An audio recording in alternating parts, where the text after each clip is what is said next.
Ishikawa Kwasai, and I'm here today to present to you my example of Ishikawa diagram. But before that, I would like to discuss what is Ishikawa diagram. Ishikawa diagram was developed by Kaoru Ishikawa, and it also known as fishbone diagram because of the resemblance to the bone of a fish. Ishikawa diagram is a cause and effect visualization tool that is used to show the causal factors that go into some final outcome, often related to a production or design problems. It is more structured approach than some other tools available for brainstorming causes of a problem. And now I will show you how to create a cause and effect diagram. Then write the effect in a box on the right hand side of the page. Now I will show you my example of Ishikawa diagram. I choose car accident as an example because it is natural accident in the Philippines.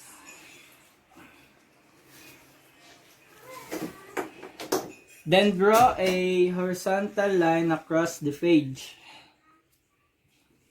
Decide on a few categories or cause for the problem that is useful to the effect.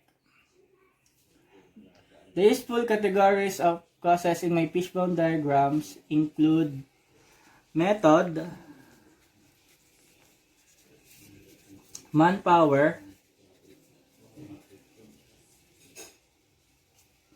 management,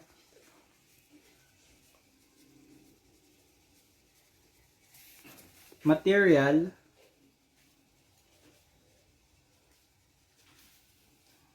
machine,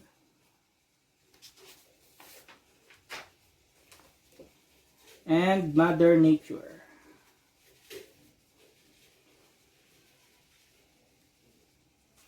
Then we can draw diagonal line to each of these. These are actually the bones of the fish, hence its name.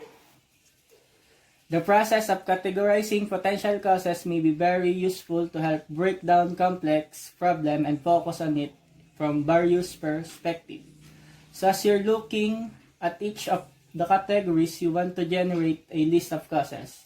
In this example, it might include in the methods on how the car got accident.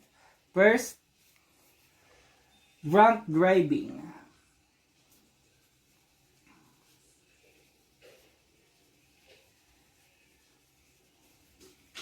Because it reduces ability to judge speed and distance of the driver, false sense of confidence, and increased tendency to take risks, reduce coordination and concentration, slower reaction times, and next is overspeeding.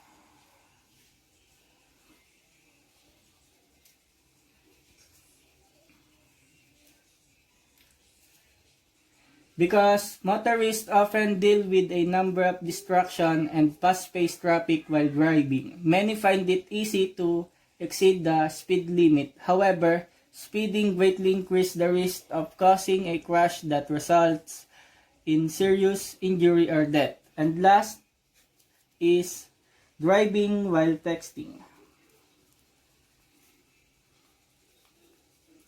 Because of that problem, the driver will lose his, her, or her focus on the road that can lead to car accident. Next cause categories is manpower. It might include the unskilled drivers. They are more likely to be involved in a car accident because they have less experience in driving. Next is reckless drivers.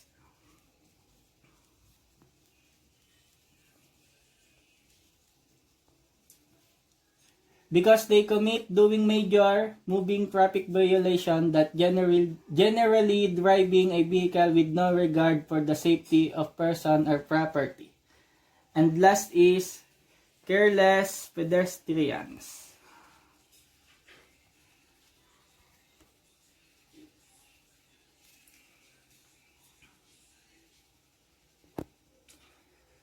Because pedestrian failed to look properly and reckless or in a hurry that leads to car accident.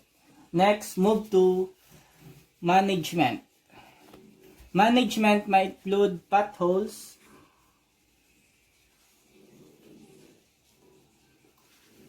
because it can damage the tires of the car, bend or damage rims, suspension damage, steering damage that can cause accidents.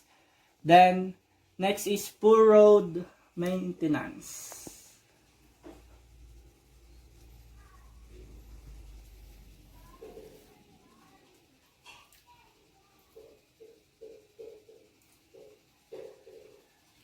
Because it can lead more than just a bumpy ride, roads can deteriorate to the level where they become dangerous. An uneven road surface can cause a driver to lose control of their vehicle, leading to a crash or rollover accident. And last is low width of road.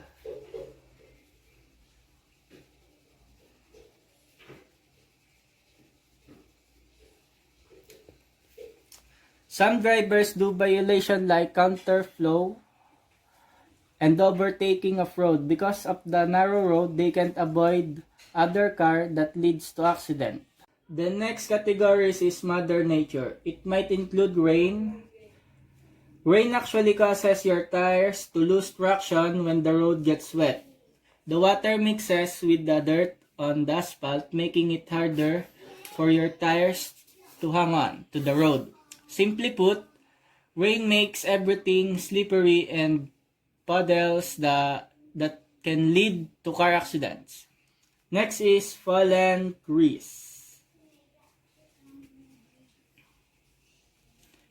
It is rare to happen, but it can cause car accidents. And last is for Mother Nature is fog. Fog reduces visibility, limits contrast, distorts perception, and causes many car accidents. Next cause categories is machine. It might include bad tires,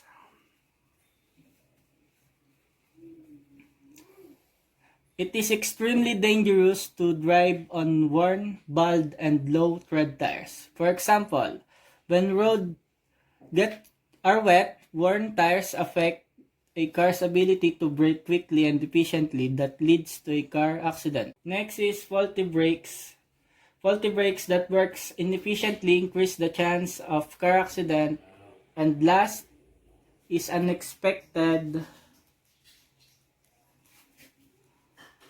mechanical problem.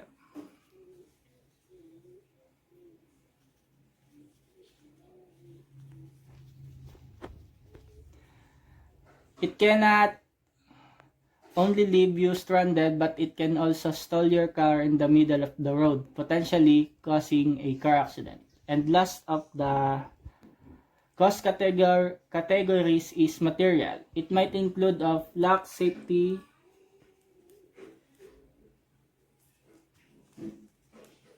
material device. Without car safety features, the drivers are more prone to injuries and accident because there is no safety device that will protect them from harm. Next is malfunctioning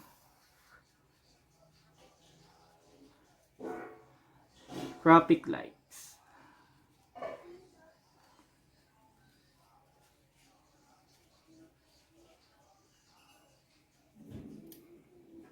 Can be hazardous and many drivers find them confusing, and it also wreak havoc on normal intersection traffic flow that leads to a car accident. Last is poor vehicle maintenance.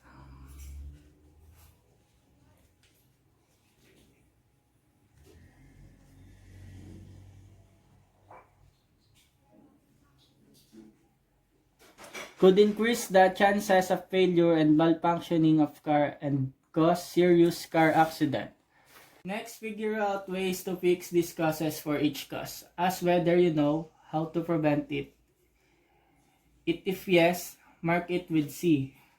Potholes, I'll put C. Low width off-road C, poor road maintenance C, drunk driving C, overspeeding C, driving while texting C, lack of safety material C, poor vehicle maintenance C, and bad tire C. But if you don't know yet, but can find out, mark it with X for experimental.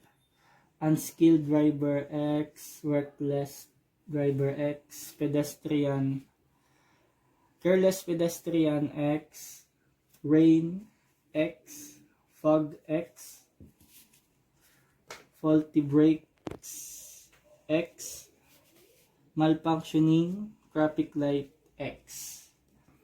And if you cannot prevent it, mark it with an N for noise.